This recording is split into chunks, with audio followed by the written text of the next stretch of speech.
علیکم السلام. بله ما سردخانه داریم و سیخ استحصالی کنسرو داریم.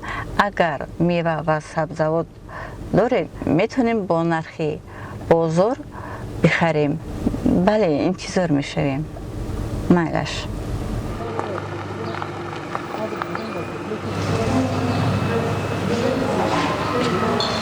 السلام علیکم. سلام دختر خوبین؟ با چی کارو مشغولین؟ میوه‌جویی. امروز چی نیت دارین؟ محصولات هم میرسه؟ این سابق کارگاه کنسروبراری است که در زمان جنگ‌های شهروندی کاملا از بین رفته بود. سولتماه فیضова صاحب کارزن محلی آن را احیا کرده ایستاده است.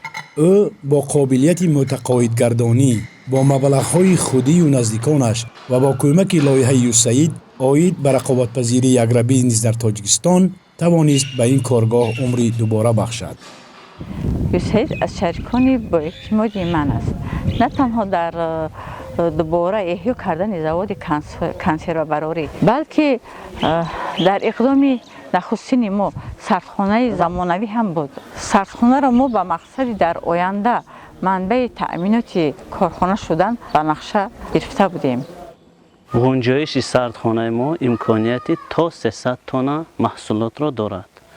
این فایده دو طرفه هم برای ما و هم برای تاجران. تکنیکای نو اومد، کارهای ما آسان شد. همه کارها با تکنیکا، کارهای دستی کمه. خیلی فقط همین چکنیمون دستی دیگه همش با تکنیکا. خیر رحمت با همین چکی خیلی یاردم شده.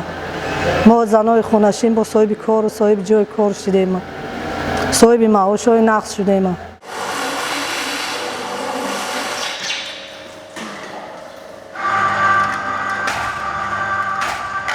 آنای وقتی که نه تکنولوژی که نه اومدگی در ما اقتدار داریم که یک تا 5-10 هزار کنسرو محکم کنیم.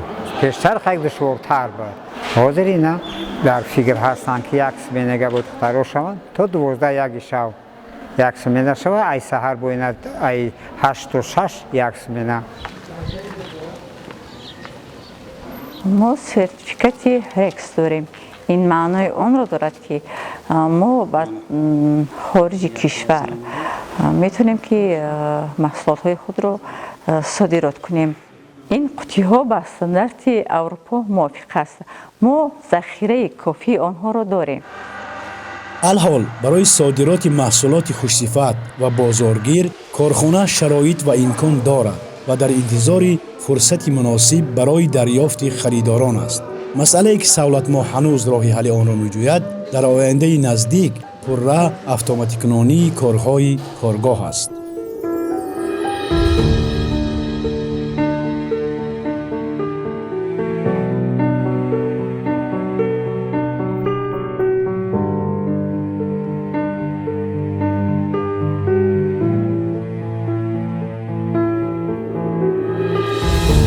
لایحه اکد در بخش رقابت‌پذیری، فراگیری اجتماعی و استواری کشاورزی در تاجیکستان سهم ارزنده می‌گذارد.